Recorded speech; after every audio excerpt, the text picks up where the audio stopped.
अऊज़ु बिल्लाहि मिनश शैतानिर रजीम बिस्मिल्लाहिर रहमानिर रहीम। Knowledge factory के मुअज़्ज़ज़ दोस्तों, अस्सलाम वालेकुम। नाज़रीन इकराम, आज जहां हर तरफ तीसरी आलमी जंग की बातें हो रही हैं कि कोई इसकी किसी खास वक्त में वक़ूअ पज़ीर होने की पेशनगोई कर रहा है तो कोई इसके हालिया दौर में वाक़े होने की इतलात दे रहा है, वहीं दी इकोनॉमिस्ट मैगजीन जो कि हर दफ़ा उल्टी सीधी खबरों को कोड्स की शक्ल में दुनिया के सामने लाता है, वो भी इस मामले में पीछे नहीं रहा और अपने नए शाया होने वाले मैगजीन के कवर पेज पर एक ऐसा मंजरनामा पेश किया है जहां से ज़ू-मानी बातें अख़ज़ की जा रही हैं, जिसमें से एक बात तो इसी जंग का नक्शा खींच रही है जिसकी होलनाकी को नागासाकी और हिरोशिमा से तशबीह दिया जा रहा है,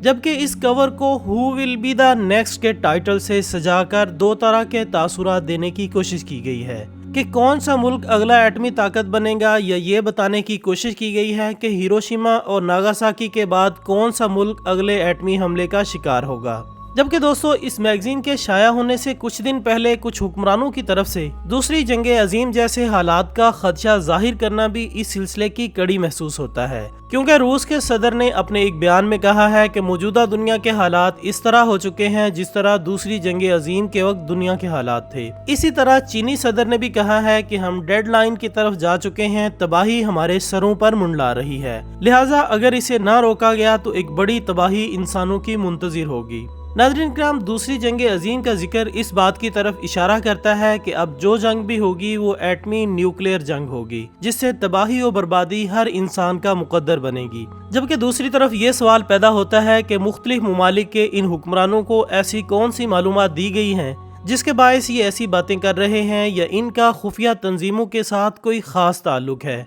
या ये ज़रूर कोई ऐसी बात जानते हैं जिन तक दूसरे हुक्मरानों को रसाई नहीं है। नाज़रीन इकराम, पहले पहल दुनिया भर के क़यामत के पहले के दौर के आलम, जिनमें खुसूसन ईसाई और सेहूनी शामिल हैं, वो तीसरी जंग अजीम के आगाज़ के लिए मुख्तलिफ सालों का अरसा बता रहे हैं और इस ज़िमन में वो अपनी रिवायात के साथ साथ नोस्ट्राडेमस की पेशनगोइयों का भी सहारा लेते हैं जो कि झूठी साबित हुई हैं। जबकि दूसरी जानिब अहादीस की वो तमाम कुतुब जो कि खुसूसन उस दौर के बारे में है जो कि क़यामत के कुछ अरसा कबल का दौर है, इनमें मौजूद अहादीस इस आखिरी जंग के आगाज़ को शाम की सरजमीन से मंसूब करती हैं और कहा जाता है कि यही वो मुकाम है जहां सैयदुल अंबिया के बकौल रूमी जंग अजीम के लिए इकट्ठे होंगे और 80 झंडों के तहत आएंगे और हर झंडे के तहत 12,000 सिपाही होंगे। दोस्तों, याद रहे कि ये एक तवील हदीस है जिसमें शाम के इलाकों, वाफिक, अमाक और गोता की जंगों का तज़किरा है, लेकिन इस बड़ी जंग से पहले एक फैसला होना बाकी है और वो ये कि आप सल्लल्लाहु अलैहि वसल्लम ने फरमाया,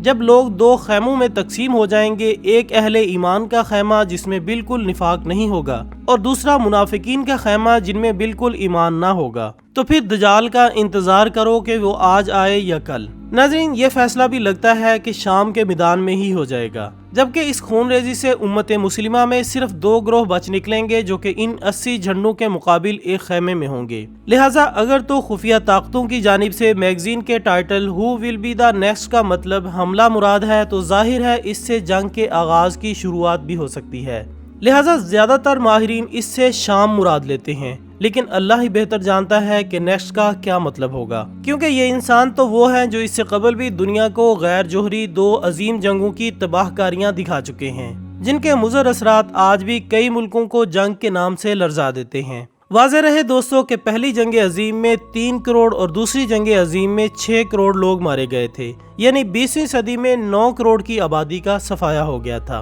दोस्तों, दुनिया के हालात का बगौर जायजा लें तो वाज़ेह तौर पर नजर आ रहा है कि हर इंसान नंबर 1 बनने के चक्रों में मशगूल रहकर ज़हनी तौर पर हिवान बन चुका है, जिसे जरा भी इस चीज का एहसास नहीं कि इसकी इस खुदगर्जी के बायस इंसानियत मादूम होने के करीब हो गई है। और ये भी एक हकीकत है कि जंगों के नतीजे में बेदरेग इंसानी जानों का ज़या इस कदर ज्यादा होता है कि लाखों अफराद मारे जाते हैं, जिससे औरतें, बेवा और बच्चे यतीम हो जाते हैं, मुल्कों में कहत पैदा हो जाता है और सदियों तक पसमानदगी उनका मुकद्दर बन जाती है। अब तीसरी जंग अजीम के बारे में भी माहिरीन के मुताबिक जंग के दौरान जो नुकसान होगा इसके बारे में तो सभी जानते हैं, लेकिन जंग के बाद भी लाखों लोग मारे जाते रहेंगे। जोहरी जंग की सूरत में धमाकों से निकलने वाला धुआं 16 से 36 मिलियन टन स्याह कार्बन छोड़ सकता है। इस कार्बन की शिद्दत इतनी ज्यादा होगी कि कुछ ही हफ्तों में दुनिया भर में इसका असर देखने को मिलेगा। ऐसी सूरत में जिन ममालिक का इस जंग से कोई लेना देना नहीं, वहाँ भी लोगों को संगीन नताइज भुगतना पड़ेंगे। जबकि जोहरी बम कीमियाई बमों की तरह नहीं होते, बल्कि इनमें से बहुत मुख्तलिफ होते हैं। ये न सिर्फ कीमियाई बमों के मुकाबले में कहीं ज्यादा तबाही मचा सकते हैं, बल्कि जोहरी बमों के तबाहकुन असरात इनके इस्तेमाल के बरसों बाद बल्कि दहाइयों तक बाकी रहते हैं। नाजरीन, यहाँ आइंस्टाइन का जंगों के बारे में एक बयान पर भी बात करना बहुत जरूरी है, जिसमें इसने एक शख्स के सवाल यानी तीसरी जंग कैसी होगी इसके जवाब में कहा था कि तीसरी जंग अजीम का मुझे पता नहीं, लेकिन चौथी जंग अजीम तलवारों और डंडों से होगी। और ये हकीकत भी है कि आज जिस किस्म के जोहरी हथियार मार्जे वजूद में आ चुके हैं, इनका जंग में इस्तेमाल जदीद दुनिया की शक्ल मसख कर सकता है। लेकिन ऐसे नताइज को जानबूझकर शैतानी ताकतें जंगों के से हालात पैदा करती नजर आती हैं, और इस बात को भूल जाती हैं कि अगर ये लोग कोई खुफिया तदबीर करके इंसानियत को एक महदूद फिगर पर लाना चाहते हैं, तो अल्लाह ताला इनसे भी बड़ी चाल चलकर इनकी तदाबीर को इनके मुंह पर मार सकता है। लिहाजा दी इकोनॉमिस्ट मैगजीन की जानिब से कैसे ही कोर्स डी कोर्स करके सामने क्यों ना आ जाए, तब तक इनके मंसूबे कामयाब नहीं हो सकते जब तक अल्लाह ना चाहे। इसके अलावा देखा जाए तो शैतानी ताकतों के तनाजुर में तमाम कुफार मुस्लिम दुश्मनी के नुक्ते पर मुत्तहद हैं, इसलिए कि ज्यादातर ऐसे ममालिक को ही धमकाया जाता है जहां मुसलमानों की कसरत हो। लिहाजा हर दफा कीमियाई गैस के हमले को आड़ बनाकर मुसलमानों को ही नेस्तो नाबूद करने के ख्वाब देखे जाते हैं। इसलिए जंग के इन मुमकिना नताइज को सामने रखकर इससे किनारा कश हो जाना ही बेहतर है, जबकि ये भी बेहतर होगा कि गलत फहमियों की बिना पर बाहम पैदा होने वाले गिले शिकवे एक जगह बैठकर दूर कर लें, वरना सब कुछ नेस्तो नाबूद और हलाक व बर्बाद होकर रह जाएगा और किसी के हाथ कुछ नहीं आएगा।